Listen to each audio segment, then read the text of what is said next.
dele, Senhor Jesus, é que oramos. Amém. Amém. O pastor está me vendo agora? Sim. Então eu estava o tempo todo aqui. Ouvindo que vocês não ouviram. Ainda bem que tu não falou mal de tu. Não estava aparecendo. Ouvindo toda a conversa da viagem. Ah, tu estava ouvindo o Fernando, né? As histórias do cara. Estava espiando a nossa conversa. Eu acho que na hora que eu falo aqui, eu acho que... Bom, eu estou vendo aqui, além dos que estavam, eu acho que falta a irmã Cida, que estavam. Não sei se ela ainda está aí. Sumiu. Sumiu. Mas está lá o telefone dela. Rapaz, nesses últimos dias, a internet tem estado horrível. Muito bom. Queridos, hoje a aula vai ser assim, bem teológica. Tá bom? Vai ser bem teológica. A gente vai falar um pouquinho do exercício que eu passei para vocês. Quero ouvir bastante vocês. E compartilhar aí uns slides. Quer dizer, isso se der. Der, Marcão. Agora eu não estou te ouvindo. Não, eu consegui colocar. Mas aí eu eu já comecei a colocar. Oi? Eu já comecei compartilhando. Depois eu saí.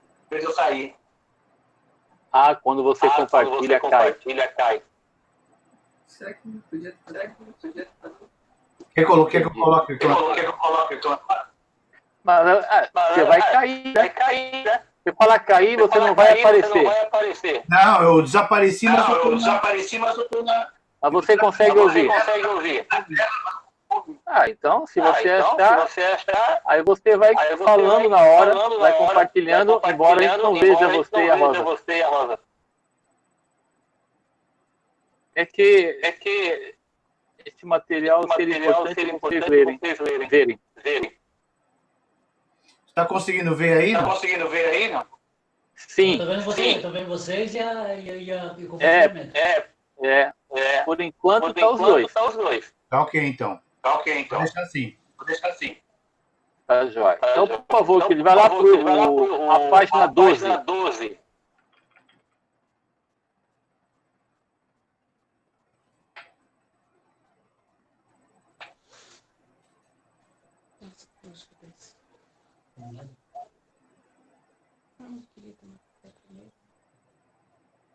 Isso. Obrigado. Queridos, hoje eu queria falar com vocês como é a parte teológica. Tem algumas questões bem importantes que a carta de Colossenses apresenta para nós. Nós compartilhamos um pouquinho ao longo dos últimos domingos sobre as heresias que estavam infiltrando na igreja em Colossos. E eu coloquei esse slide dando uma resumida bem simples dessas questões cristológicas. Daí o exercício que vocês fizeram que tem a ver com a pessoa e a obra de Jesus Cristo. Que vocês vão falar daqui a pouquinho, a gente vai entrar a respeito. Então, se vocês estão lendo comigo aí, tem 5 heresias aí que eu falei um pouquinho a semana passada. Então tá aí a heresia, quem começou e o que ela falava, o resumo desta heresia. Então, vamos perceber que tem a ver com a pessoa, vontade, desejo, que eu quero que a gente hoje possa expor um pouquinho o que nós pensamos. O que você pensa. Muito bem.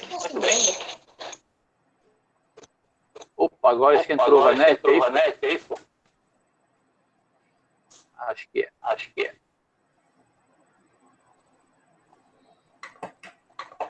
Bom dia. Eu acho que tem um microfone que deve estar aberto, porque eu estou me ouvindo. Se for possível você mutar o seu, porque aí para eu estou falando fica melhor. Por gentileza. Aí quando você for falar, e hoje você vai falar bastante, eu espero. Aí você... Alô? Aí tá todo mundo mudo.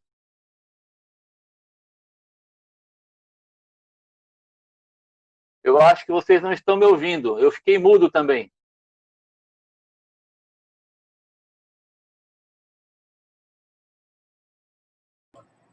Estamos sim. Oi? Estão me ouvindo? Sim. Ah, porque... Legal. Então tá bom. Achei que não estava porque... aquele som do fundo tinha acabado. Que legal. Que bom que vocês estão me ouvindo. Então, joia. E sumiu a tela, Marcão.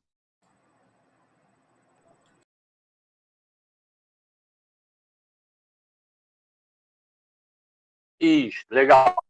Questões cristológicas, tá bom? Primeiro, aí, ó, qual era a heresia de um tal de Apolinário, ou apolinarismo? O Espírito de Jesus foi substituído pelo Logos. Olha que coisa complicada, na verdade, né? Eu acho que até você tentar traduzir em outras palavras essa heresia, né? O resumo que está aí é: o Espírito de Jesus foi substituído pelo Logos. Por que essa realidade aí, né? Tudo por conta da questão da humanidade e divindade de Jesus Cristo, né? Tem uns slides lá para frente que eu coloco um pouquinho sobre isso e eu vou querer ouvir um pouquinho vocês. E eu tentei colocar lá uma explicação do que aconteceu, né, o que Colossenses defende bastante a respeito da humanidade e da divindade do Senhor Jesus Cristo. Mas essa heresia resumia assim: o Espírito de Jesus foi substituído pelo Logos. Alguém já leu alguma coisa a respeito? Alguém tem uma ideia do que exatamente isso, quando aconteceu, o que esta heresia defendia? Alguém entre nós aí que em algum momento das suas leituras vocês ouviram alguma coisa sobre isso? Leram alguns livros, alguma coisa tentando explicar essa realidade? Se você leu, abre o microfone e fala. Se é que tem, faz assim com o dedo para a gente saber. Senão eu continuo. Tem alguém entre nós aqui que já tinha ouvido sobre isso? Não?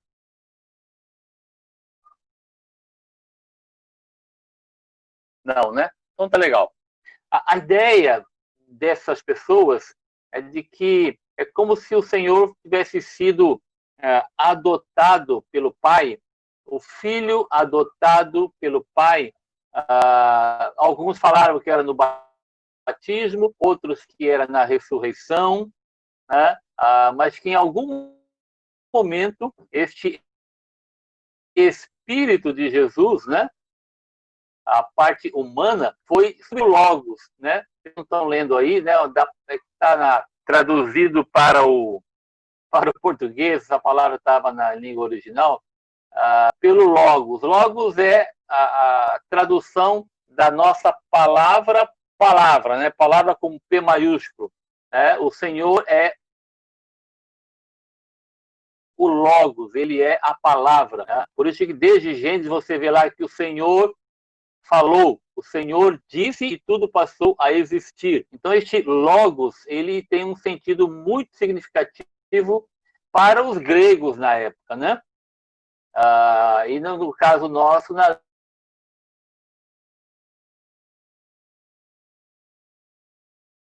substituição, há uma adoção, né, do filho pelo pai. E essa era a heresia da época do quarto século, como está ali. Depois, tem um homem chamado Nestório, que olha o que ele defendia. Havia duas pessoas em Jesus Cristo. Então, só para lembrar, no primeiro lá, um concílio de Constantinopla foi formado para defender a ortodoxia. Este Nestório foi formado um concílio em Éfeso, na data que está ali, e ele defendia que havia duas pessoas em Jesus Cristo. Depois houve um homem chamado Eutiques, que ainda tem um pouquinho hoje esse eutiquianismo, eu vou falar depois com vocês. As duas naturezas se fundiram em uma só, nem divina nem humana, mas uma mistura das duas. Isso foi formado depois um concílio em Calcedônia, 451. E essa era a heresia. Né? As duas naturezas se fundiram em uma só. Então, não havia separação, havia uma mistura. Então, o que Jesus era? Não sei, era uma mistura meio complicada, né? Ele era ora divino, ora humano, misturou as duas coisas, né?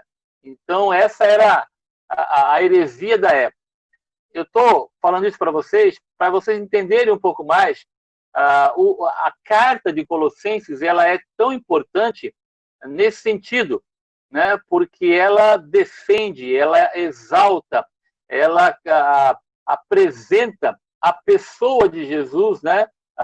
Diferente de outras cartas, né? Por isso é importante a gente entender o propósito da carta, né? O pano de fundo da carta. É importante nós sabermos isso, por quê? Porque Paulo escreveu essa e outras 12, escreveu 13 cartas, né? E no caso, em Colossenses, né, a ênfase é mostrar, apresentar a pessoa de Jesus Cristo. Quem é Jesus Cristo? A sua obra, entende? E daí para nós que estamos estudando a Bíblia, né, a gratidão em conhecer o Salvador, em saber quem é o Senhor, quem é o nosso Salvador, isso ser para nós, de verdade, motivo de alegria, motivo de gratidão, motivo de poder exaltar ao Senhor, o nosso Salvador, né? Todo poderoso, todo bondoso, todo suficiente também. Tá bom? Depois entra uma outra heresia. Lembra que eu falei um pouquinho a semana passada? Ao longo dos séculos, queridos, a igreja foi sempre atacada. Né? Sempre atacada. Desde o início, a igreja e a pessoa de Jesus sempre foi atacada. E a igreja também. Tá? Então, não é novidade essas coisas, né? Em alguns momentos, de uma maneira mais forte, outra um pouco menos forte, mas ao longo da história da igreja sempre foi assim, não é novidade. Nos dias de hoje, eu não sei quantos deram uma lidinha em algumas coisas nessa última semana, mas há um movimento, só para exemplificar aqui, não tem a ver com heresia, mas tem a ver com a guerra contra a igreja e contra o Senhor Jesus Cristo. No Chile, né, essa semana agora, eu recebi um material falando de que há um movimento no Chile, né, para fechar as igrejas. Né? sem igreja no Chile. Aí há um desenho que aparece e a cruz sendo jogada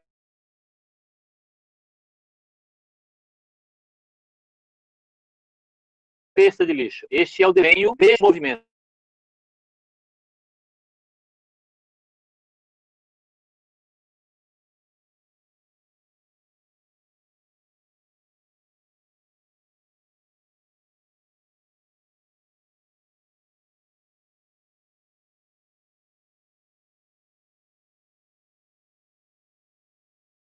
Estão me ouvindo aí? Tudo bem? Que caiu e agora voltou. Estão ouvindo? Dedinho para cima assim, só para me ajudar. Ok, legal. Muito bem. Então, vocês verem que essa realidade de ataque ao Senhor Jesus e a igreja acontecia desde aquela época e agora continua acontecendo. Fiquem espertos aí de poder acompanhar as notícias e de orar pelo caso pelo Chile, né? Porque a situação, penso eu, assim, que vai radicalizar.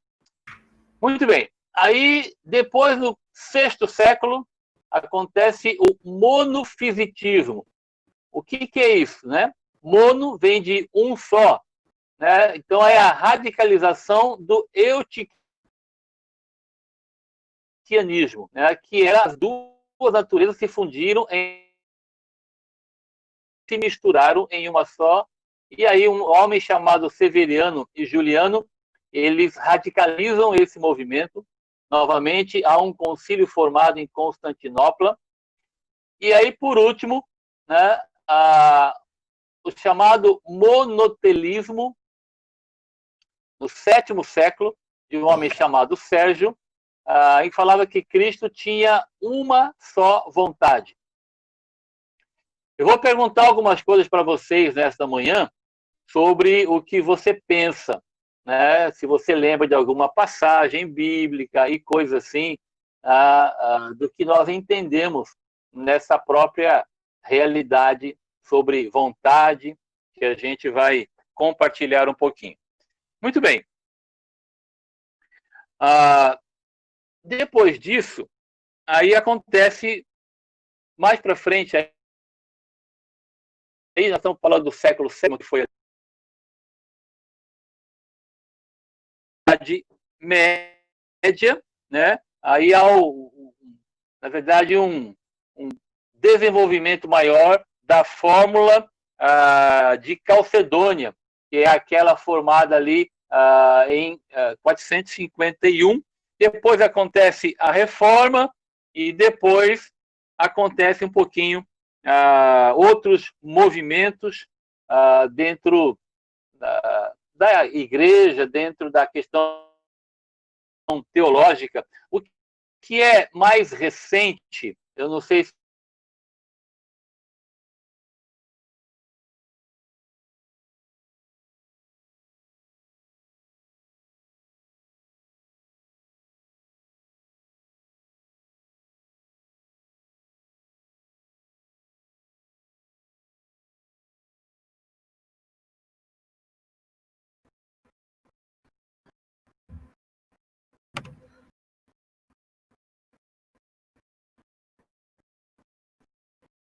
eu havia caído e voltei. Hoje está complicado, um pouco mais que os outros domingos. Estão me ouvindo, né? Tudo bem? Joia. Muito bem. Ao longo do tempo, desenvolveu-se, essa é mais recente, a chamada teologia do processo. Quem sabe dizer o que é? Quem já leu a respeito?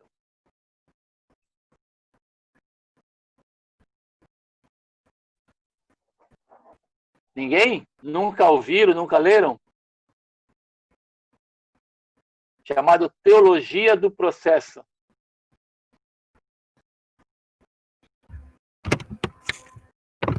Não? Nenhum de vocês? Bom, o lado bom de vocês não terem ouvido é que vocês não têm lido o livro, que não é muito bom. Essa é a parte boa, né? Que vocês não têm deixado aí a mente ficar preenchendo com essas teologias erradas, né? Essa é a parte boa. Então, legal, que vocês só leem coisa útil, tá? Mas se vocês ouvirem alguma coisa, às vezes conversam com pessoas que falam dessa realidade da teologia do processo. A teologia do processo, em síntese, é que Deus ele vai se aperfeiçoando. Por isso que a palavra processo. Né? Então, é um Deus que ele é dependente em relação ao universo. Então, o universo está melhorando, é porque Deus está melhorando, ou o contrário também vale. Infelizmente, essa questão aí, novamente, atacando a pessoa do Senhor Jesus Cristo. Tá bom? Muito bem. Deixa eu passar aqui. Passa o próximo, por favor, ô Marcão.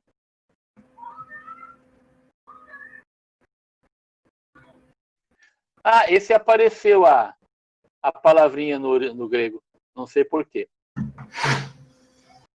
Vou falar sobre a questão da kenosis, tá? Novamente, sobre a pessoa do Senhor Jesus, aquilo que eu falei, bem teológica a aula hoje. Mas eu gostaria de falar com vocês dois aspectos de Jesus que as pessoas não entendem. E Paulo defende. Paulo, em Colossenses, ele vai explicar muito bem sobre essa realidade, né? Ele fala um pouco em Filipenses e também aqui em Colossenses sobre essas duas questões, né? Vamos falar da kenosis e vamos falar também da questão das duas naturezas, né? Que eu quero compartilhar com vocês, que é a questão da união hipostática. O que é isso? É importante nós sabermos, pelo menos entender e explicar para quem quer que seja. Ao longo do tempo que eu falei, as pessoas não entendendo isso, né, não olhando para a Bíblia, escreveram um monte de coisas ruins, né? Há livros e livros, vocês sabem disso, tentando, né, explicar o Senhor Jesus. Há uma autora, há um bom tempo atrás, chamada Barbara Tillman, que ela escreveu um livro tentando elucidar a pessoa de Jesus, tentando explicar a pessoa do Senhor Jesus Cristo. Tá? E quem explica, quem apresenta a pessoa e obra é a Bíblia. Não é nada fora da Bíblia vai explicar, vai falar corretamente a respeito da pessoa de Jesus. Muito bem. Então, vamos lá para isso aí. O que é a kenosis? O que é essa questão que Filipenses 2:7 fala? Quem pode ler para mim lá? Abra lá comigo em Filipenses 2:7. Vamos pegar a Bíblia. Você me escuta, Jaime? Escuto. Posso ler? Pode, por favor. Antes a si mesmo se esvaziou, assumindo a forma de servo, tornando-se em semelhança de homens e, reconhecido em figura humana.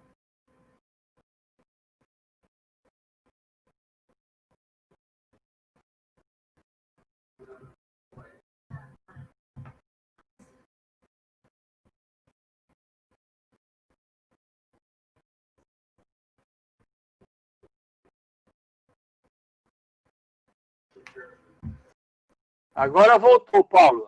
Aqui para mim tinha caído. Será que é a minha internet ou... Eu creio que seja a sua, Jaime, que aqui está tudo bem. Tá, né? Então lê, por favor, Paulão. Vou lá. Antes a si mesmo se esvaziou, assumindo a forma de servo, tornando-se em semelhança de homens e reconhecido em figura humana. Ok. A si mesmo se esvaziou. Este esvaziamento. Aí eu coloco uma perguntinha para vocês aí. Em termos práticos, significa a resposta a essa pergunta.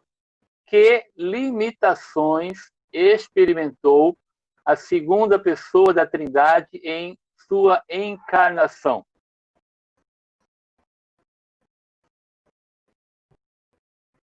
E aí eu quero ouvir um pouquinho vocês. O que vocês acham? Antes de eu passar os slides para frente, eu queria ouvir vocês.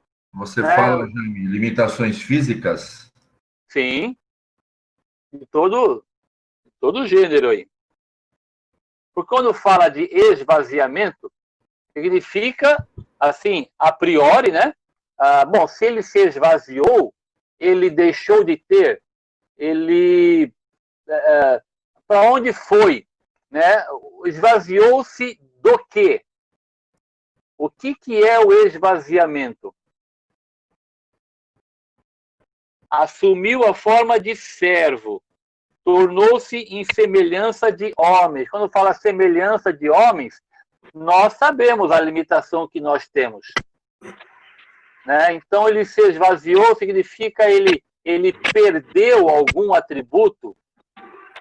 Essas são as perguntas que eu faço. E aí eu quero ouvir vocês, o que vocês acham? Né? Como é que você lê o versículo? Né? Quando você olha para o versículo, fala que ele se esvaziou. Muito bem, deixa eu dar aqui uma suposta conversa.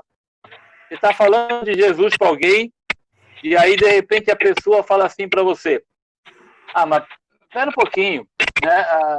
Jesus, ele foi um grande homem, né? Um grande profeta, né? Ele esteve aqui entre nós, tá?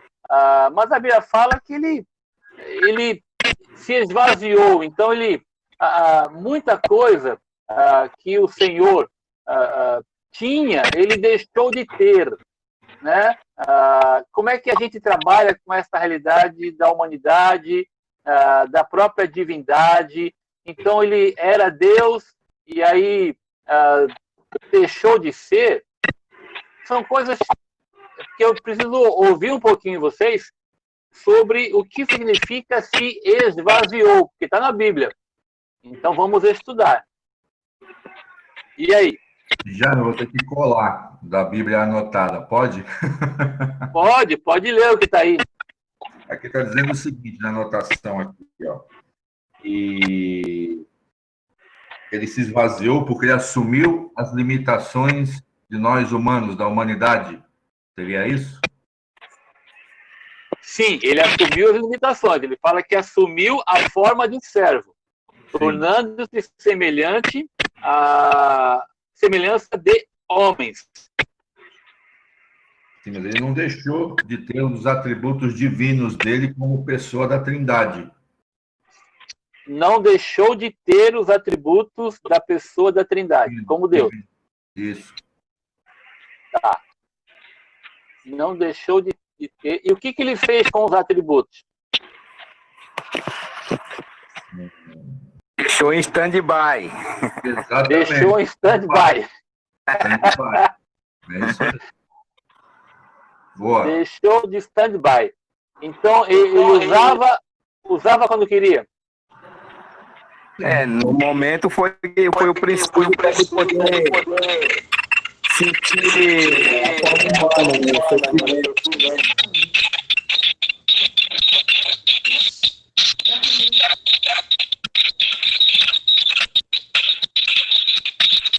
Rapaz, tá um som estranho.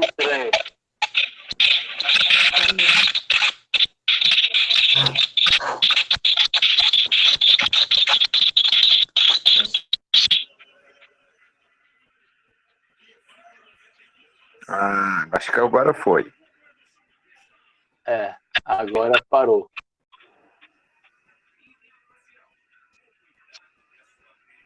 Ok. Tá bom. Voltou. Tenta colocar no mudo aí quem tá aberto. Eu acho que não tem ninguém aberto aqui. Pelo que eu tô vendo, tá todo mundo fechado. Mas o barulho permanece. Bom, acho que agora parou. Deixa eu mostrar os outros slides para vocês. E aí tem os pontos de vista históricos. Por favor, Marcão. Ó, pontos de vista históricos. O que aconteceu ao longo da história da igreja e que ainda permanece hoje. Eu vou falar para vocês, pelo menos aí, alguns movimentos que defendem, né, essa realidade aí. Primeiro, absolutamente dualístico. Cristo reteve os atributos éticos da sua divindade, abrindo mão dos atributos físicos, os que indicam a infinitude dele, os chamados onis, onipresença, onipotência e onisciência. Ele abriu mão disto, tá? Ele apenas reteve os atributos éticos. Parece, o que seria? Parece dualístico. Parece o quê, querido? Dualístico. Dual. O Duó tá aí, rapaz. Cuidado, ele tá te ouvindo, hein? Eu sei disso. Então ele reteve... Vocês aparecem para mim como mudo, mas vocês estão falando e eu estou ouvindo tranquilo, viu? O meu não está mudo, não. O meu está normal. Mas para mim aparece como mudo. Aqui tem um microfonezinho cortado. Mas eu estou ouvindo vocês. O meu está aberto. Legal. Tá bom. Então ele reteve os atributos éticos da divindade. Quais seriam um exemplo aí de atributos éticos da divindade? Falem aí. Um de cada vez. O que seria um atributo ético do Senhor que ele manteve? Tudo a sua parte moral, né? Ótimo. Sua parte de amor, de certo e errado. Verdade, né? Então, Jaime. Tudo isso é um atributo ético que ele reteve. Jaime. Oi. Ele reteve, porque, pelo que eu estou entendendo aqui, dá a entender que ele deixou de ser reto, deixou de ser justo, ele abriu mão? Não, não. Esse ponto de vista, tá? Estou colocando...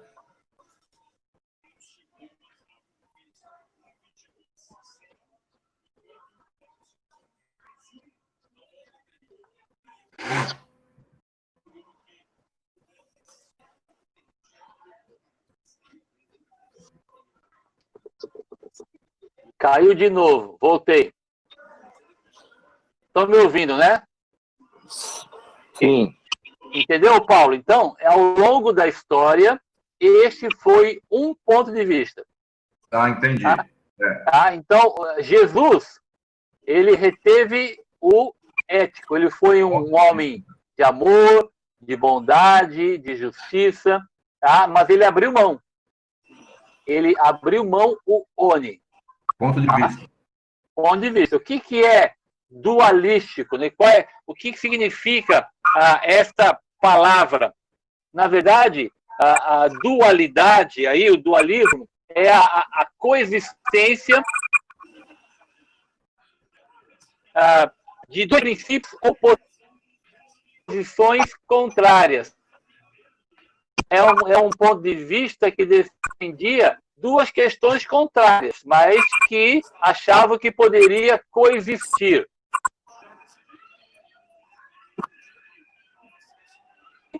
E reter outros. Então ele poderia deixar de ser onisciente, mas continuaria sendo bondoso, amoroso, justo, santo. Então é algo que é uma posição contrária. É difícil de nós entendermos isso.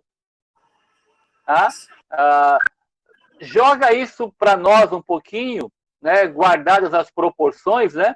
Como é que a gente consegue, né? Nós vamos falar das duas naturezas nossas, acho que hoje ainda, e aí percebe como é difícil coexistir as duas coisas. No caso de Jesus, eles achavam que era possível. Aí um segundo movimento, um segundo ponto de vista, que é absolutamente metamórfico. São palavras estranhas, por isso que eu falei que a aula seria bem teológica hoje, mas eu acho que é legal a gente entender ao longo do tempo. Tá? Cristo abriu mão completamente da sua natureza e autoconsciência divinas, embora esta última tenha sido gradativamente recuperada ao longo de sua vida. Então ele se esvaziou, ele abriu mão da natureza e autoconsciência divina, mas essa questão da consciência divina, ele foi recuperando ao longo da sua vida. Tá? Então, por isso a questão de que ele começou a falar sobre o reino, por isso que ele se apresentava como o Messias, né? Do meio do seu ministério para frente. Então, essa questão da consciência divina, ele foi recuperando. Então, foi uma questão de metamorfose. Ele foi se transformando nessa questão da divindade. Essa é mais complicadinha de a gente poder até entender um pouco, entender assim do lado por que a pessoa pensou nisso, né?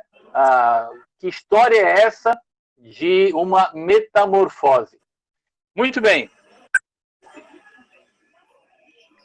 Seguindo, por favor, Marcão. Semi-metamórfico. Os atributos divinos foram essencialmente reduzidos para se acomodarem a um modo humano de existência e expressão.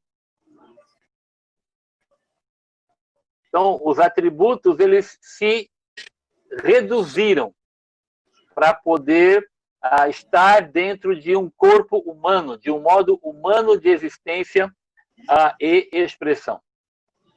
Tá? Então, ele não abriu mão de tudo, né? Apenas adaptou-se a uma forma humana. Então, os atributos de Deus, eles se reduziram para, entre aspas, né, poder caber num corpo humano. E o último, real, mas relativo. O fato de Cristo ter assumido nossa humanidade relativizou seus atributos infinitos. Então, Cristo teria sido parcialmente onisciente quando esteve na Terra, por exemplo. Tá? Então, ele relativizou. Ele usou aí uns 10% da onisciência, né? Uns 30% da onipotência, e assim vai. Tá bom? Era real? Ele era onisciente? Sim. Tá? Mas era relativo. Ele não era todo onisciente.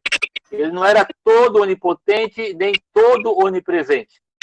Apenas uma parte destes onis, para dizer dos onis, né? Além dos outros, né? Que nós já falamos um pouquinho, que é a parte moral. Então, eu só coloquei para vocês alguns pontos de vista que, ao longo da história, eles, na verdade, aconteceram, né? Nesse tempo que eu falei para vocês aí, né? Então, essas questões, elas, de uma certa maneira, se expressaram em vários movimentos. Eu já comentei com vocês semana passada, vocês vão ver algumas dessas coisas, né, manifestas em movimentos, por exemplo, como Testemunho de Jeová. Vocês vão ver essas realidades manifestas em movimentos, por exemplo, como os Mormons. Então, quando vocês olham para esses movimentos, só para citar alguns exemplos para vocês veem que eles não apresentam Jesus como a Bíblia apresenta. Então, eles vão defender essas realidades, só que de uma outra maneira. Eles não vão dizer, como nós estamos colocando aqui, em questões, por exemplo, aí, né, teológicas, né? Eles vão dizer, né, que Jesus não é Deus da maneira deles. né, de que eles vão se transformar em deuses, assim como Jesus também se transformou em Deus, né, como ele assumiu ao longo do tempo dele, ao longo da vida terrena, ele assumiu a divindade. Assim também nós um dia assumiremos a divindade. Então, tudo isso estou para vocês para perceber que essas realidades aqui que nós estamos lendo, elas foram assumindo uma forma em vários movimentos, como eu falo para vocês hoje, né? Essa questão aí, por exemplo, de Testemunho de Jeová, dos Mormons, tá bom? Então, eles entendiam e entendem até hoje, né, que o Filho, né, é uma criatura temporal do Deus unipessoal, por exemplo. Isso não é difícil de... a semana passada, quem não estava aqui, eu fiz uma perguntinha, que era do exercício, sobre a questão do primogênito, lá de Colossenses 1,15. Né? Então, Colossenses 1,15, só para ler para vocês, diz assim: ele é a imagem do Deus invisível, o primogênito de Deus da criação. Aí eu perguntei, o que é o primogênito da criação? Alguém respondeu, ele foi o primeiro a ser criado. E aí eu perguntei, está certo isso? Jesus foi o primeiro a ser criado? Quem não estava semana passada, responde hoje. Fale aí. Jesus foi o primeiro a ser criado?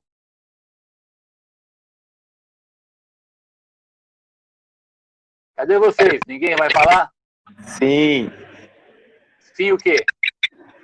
foi o primeiro a ser criado. Quem mais concorda com isso? O Paulo concorda, o Marcelo concorda. Quem mais concorda? Bom, eu não estou vendo, né, os rostinhos dos outros. Então eu vou perguntar. Quem mais concorda com a irmã Cida? Apareceu. A senhora concorda também? Ok. Então deixa eu fazer uma pergunta. Agora a Dira apareceu. Quem mais concorda com esses três heréticos? Vocês três são heréticos. Jesus passou agora de criador a criatura, né, Jesus? Né, Jaime? Então, irmã Cida, irmão Marcelo e irmão Paulo, vocês três são heréticos ao pensar assim. Jesus, ele não foi criado, queridos. O Senhor é o Criador. Então, o que significa ser o primogênito? Exatamente, a gente vai responder aqui. Eu perguntei para quem não estava semana passada, por isso que eu perguntei. Né? Mas um de vocês, na semana passada, também respondeu assim. Né? O primeiro a ser criado, porque fala o primogênito de toda a criação. A gente liga primogênito com primeiro. Né? Mas não, se você continuar lendo este capítulo 1 de Colossenses, exatamente Paulo vai escrever para dizer que ele é o Criador. E este primogênito tem a ver com relacionamento, tem a ver com autoridade, e não com a questão temporal. Mas para vocês terem uma ideia, por isso que eu citei a questão da Testemunho de Jeová, né, é um movimento que defende essa realidade, né, que Jesus o Filho é uma criatura temporal. Tá? Então, cuidado, queridos. Cuidado. Cuidado, porque Jesus ele é o Criador. A Bíblia fala, e Colossenses fala, que ele é antes de tudo. Antes que tudo existisse, ele é. Tá? Então, antes que existisse o universo, ele existe. Uma das questões da divindade do Pai, do Filho e do Espírito é que Deus, ele é autoexistente. Então, vocês estão me ouvindo direitinho? Estão me entendendo? Jesus, ele é autoexistente. Não, olha, não houve tempo em que ele não era. É uma frase estranha, mas é uma frase teológica. Não houve tempo em que ele não existia, não era. Porque ele é autoexistente. Tá? Então, ele sempre existiu. E tudo passou a existir a partir dele. Paulo vai escrever aqui em Colossenses, né, lá no versículo, deixa eu ler aqui, versículo 17, 1:17, fala que ele é antes de todas as coisas. Lê lá comigo, 1:17.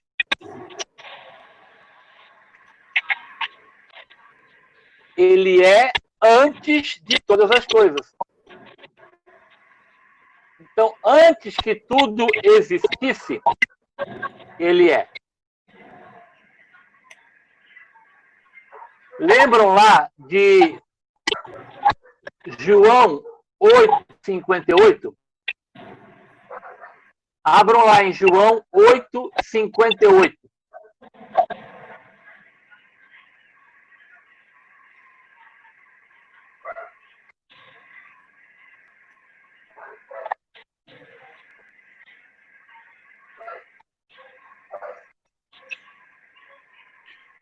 Leia lá, Paulão.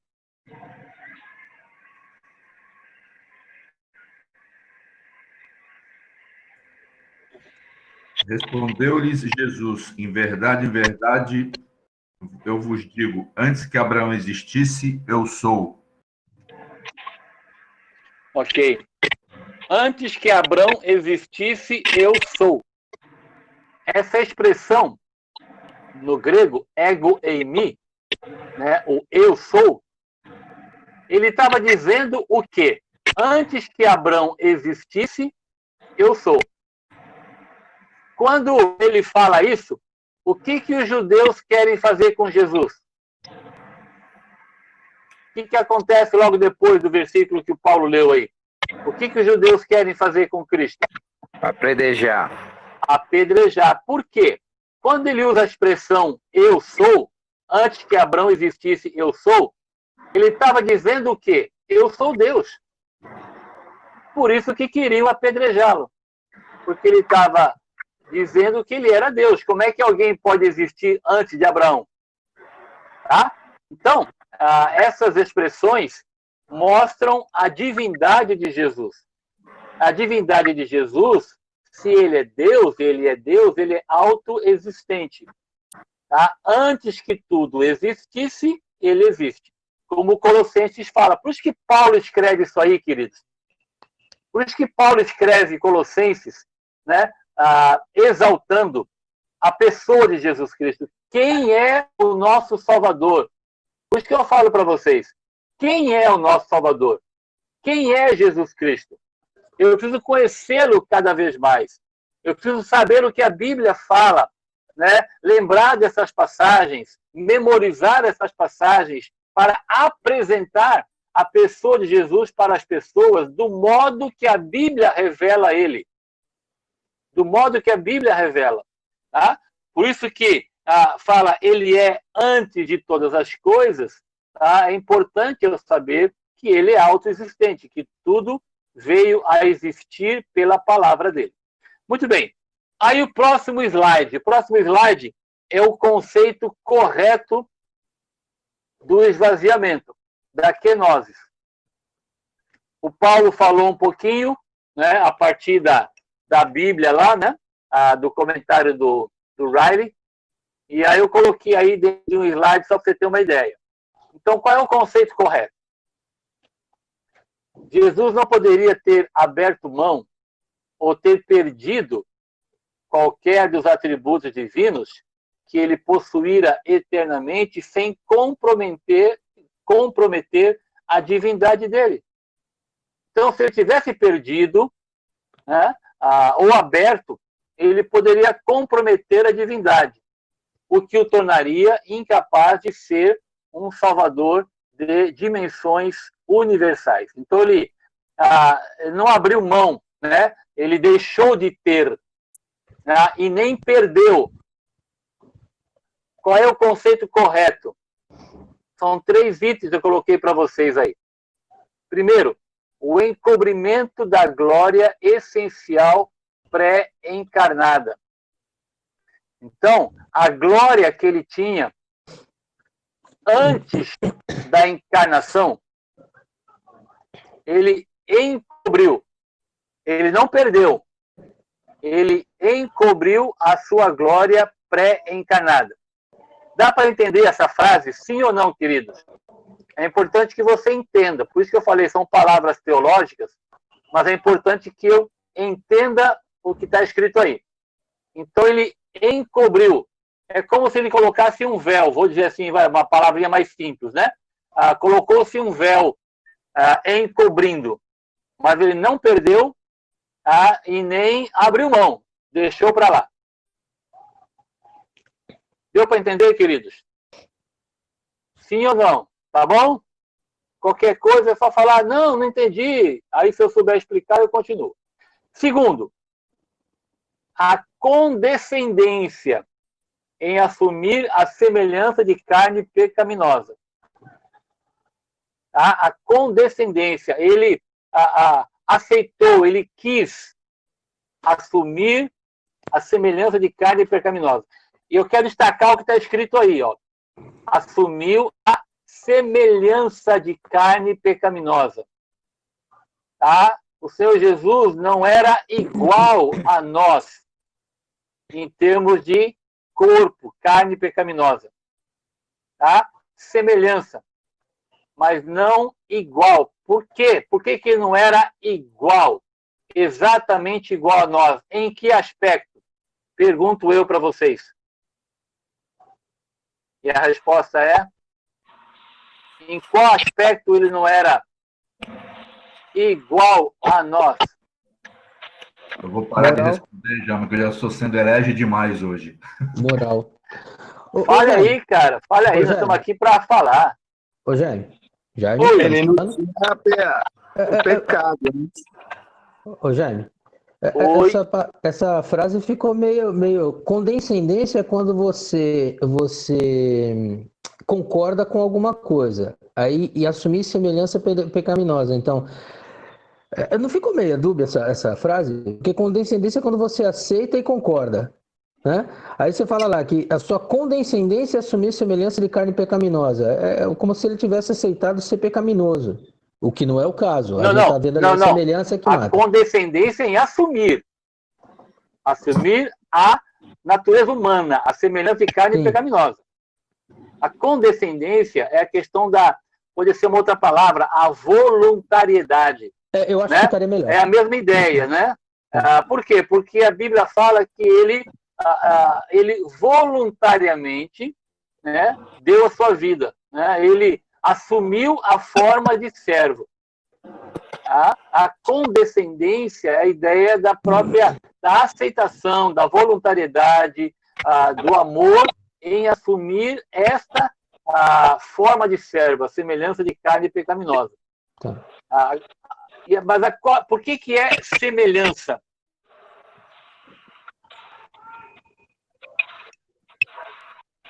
Qual é a resposta? Em sentir as dores, o sofrimento, mas não chegar no aspecto de pecar, mas sentir todas as aflições, todas as dores, todo pavor, tudo que um ser humano pode sentir no sentido da palavra de sofrimento. Muito bem, você já se redimiu da primeira heresia, tá bom? Aê, miséria! Legal, é isso aí mesmo, Marcelo. A grande ênfase que eu queria colocar para vocês é a questão do pecado. Então, ele é a semelhança de carne pecaminosa, né, em todos os aspectos, menos na questão do pecado. Abram comigo lá, quem pode ler, hoje é o Paulo que é o escriba, Romanos 8:3.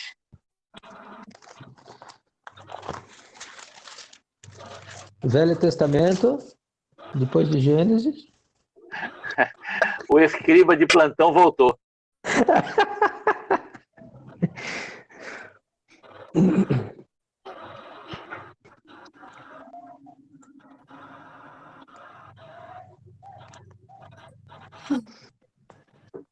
E aí, Paulo? Tô te pagando, rapaz.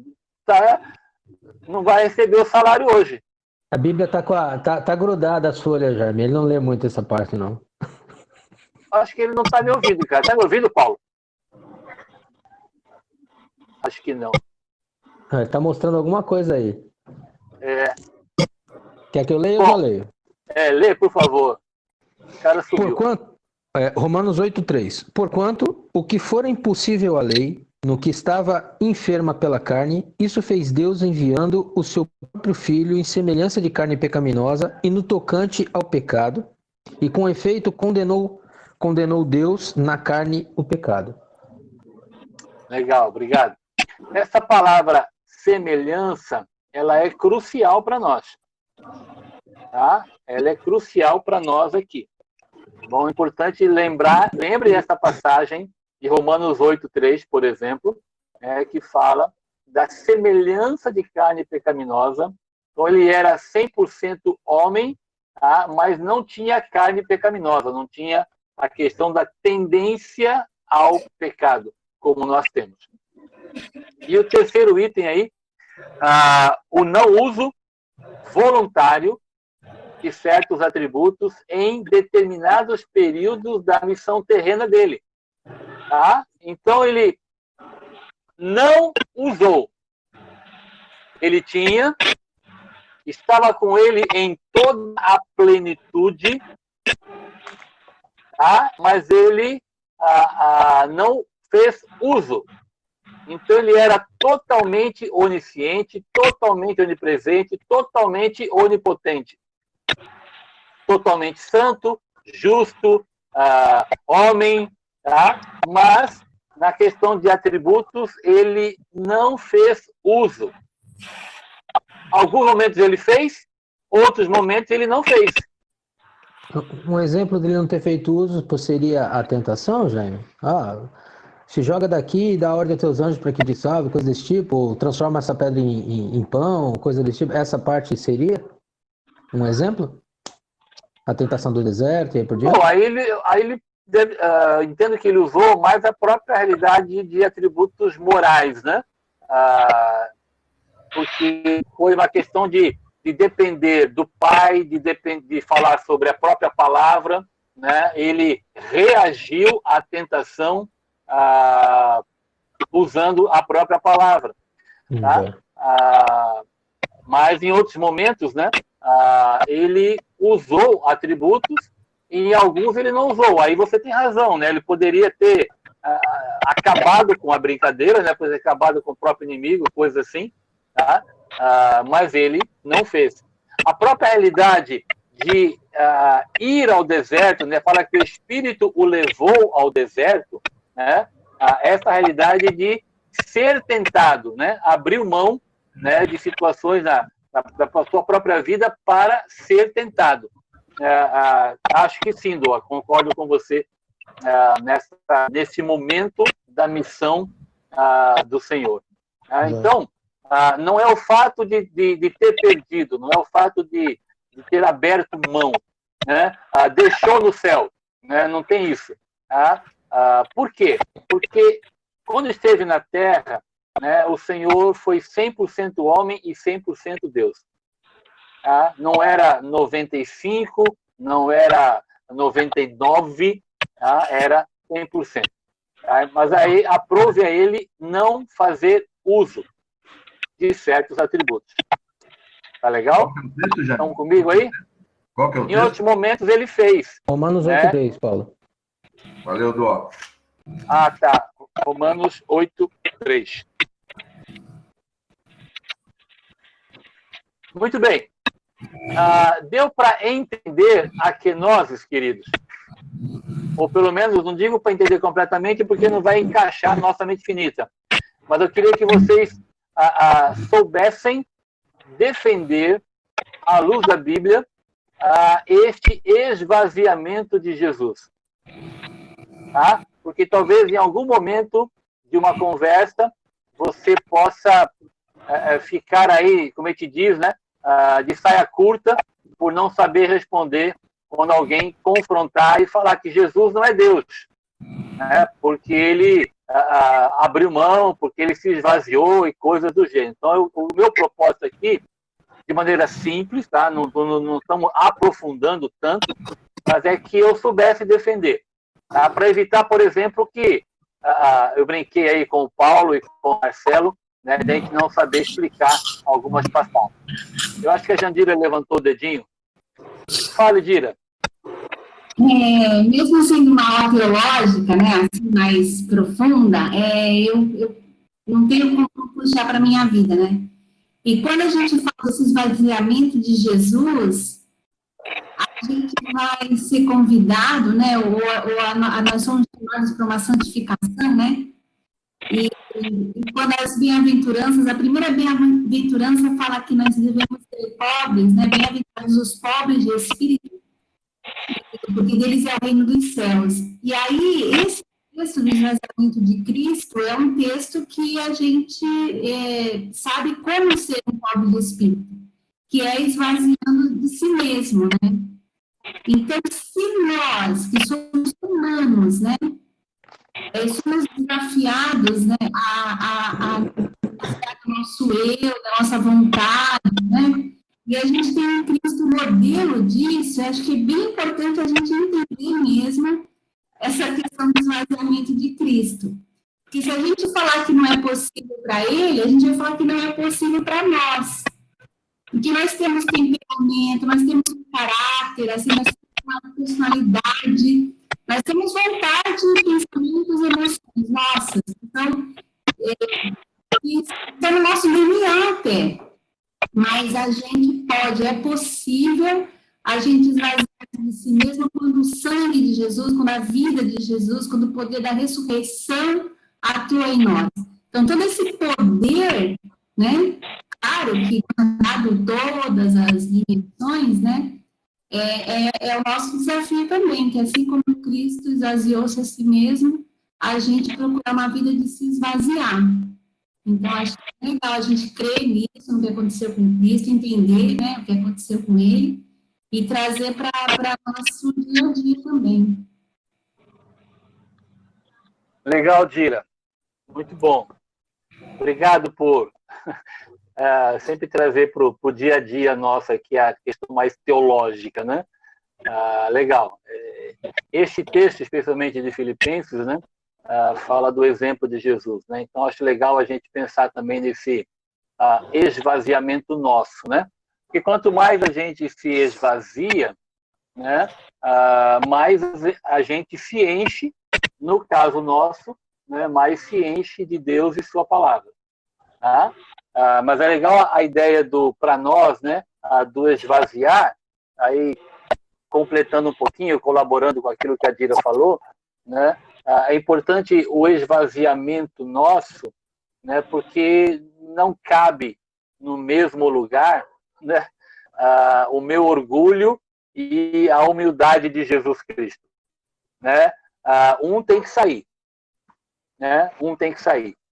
Né? Então, quando eu me esvazio, eu encho de algo ou encho de alguém. Né? Então, lembrem disso, né? Todos nós vamos lembrar dessa questão, né? Para que eu possa me encher de Deus, eu tenho que me esvaziar de mim. No mesmo lugar não cabe Deus e eu. Quando eu falo no sentido de encher o meu coração, né? No meu coração não cabe as duas pessoas, né? Quando o eu sai, Deus entra, né? Se o eu ficar lá, não há essa boa existência, vou dizer assim, né? Entre Deus e eu, né? No mesmo lugar, quando quer dizer em termos do coração, né, de reinar, de controlar. Vocês já devem ter visto, não sei se vocês conhecem, há uns desenhos daquelas 4 leis espirituais. Não sei se vocês conhecem aquele livrinho, 4 leis espirituais. Bem antigo, né? Que a gente usava para evangelizar. E nesse livrinho, o final dele, né, mostra um desenho de um coração, e aí dentro do coração tem uma cadeira e um desenhozinho de uma pessoa sentada, né? Dizendo que antes de Jesus Cristo, antes do Senhor converter o meu coração, era assim que era a minha vida, né? No meu coração tinha uma cadeirinha e eu lá sentado. Então era eu que controlava, era eu que mandava, era eu que reinava. Quando o Senhor converte o meu coração, aí há um segundo desenho. E nesse segundo desenho tem o mesmo coração e a cadeirinha está fora do coração. E dentro tem uma cruz, mostrando que quando eu me esvazio, né, então o eu sai do lugar e entra a cruz de Cristo. Tá? Então é legal essa ideia de aplicar a minha vida, né, o que significa o esvaziamento. Obrigado, Dira. Legal, muito bom.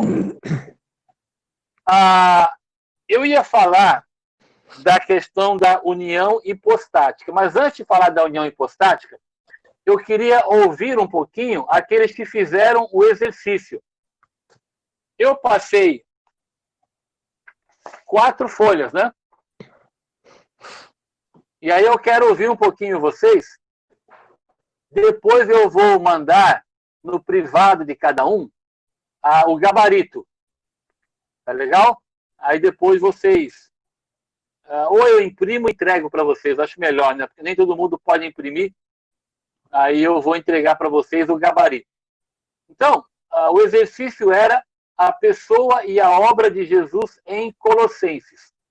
Nós falamos a semana passada o primogênito da criação. O exercício está dizendo o seguinte: o versículo descreve Jesus e do lado um quadradinho, minha compreensão. Como é que eu compreendo o versículo? E aí eu queria ouvir vocês, quem fez o exercício aí. A primeira é a imagem do Deus invisível. Quem fez?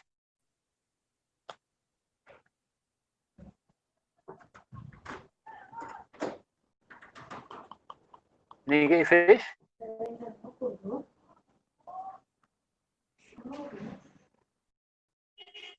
Eu entreguei para todo mundo em mãos no culto a semana passada. Nenhum de vocês fez? Rapaz.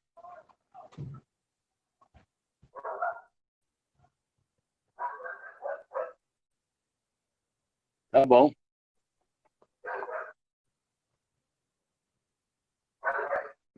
Você pode mandar para mim por e-mail isso, Jair? É possível? Por e-mail? E-mail? Posso. WhatsApp? Eu entrego hoje no culto para você. Tá bom. Entrego no culto.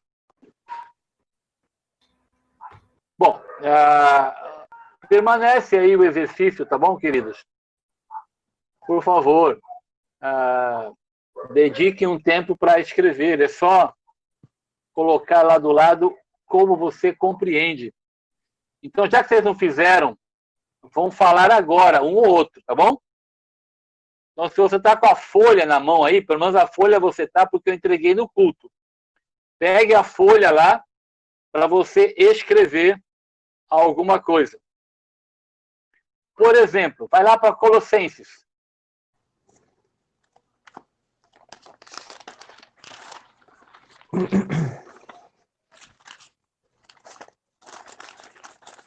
Então, já que não fizeram em casa, vão fazer alguns comigo agora.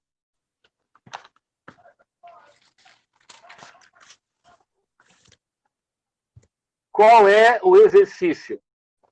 O exercício é o seguinte: qual é a tua compreensão? Então você vai, como se fosse escrever no papel, como